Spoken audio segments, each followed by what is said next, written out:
चोर ओटी भरल्याशिवाय सांगायचं नसतं कुणाला. चोरोटी म्हणजे? म्हणजे चोरून भरायची ओटी. 3ऱ्या महिन्यात भरतात ती.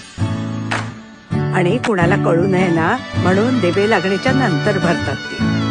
अगं 3ऱ्या महिन्यापासून बाळाचे अवयव तयार व्हायला लागतात. डोळे, नाक, कान, हात, पाय सगळ्याला आकार यायला लागतो.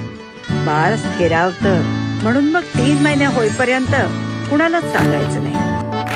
नवखीचा हुल, इवलं पाऊल, नवखीचा हुल.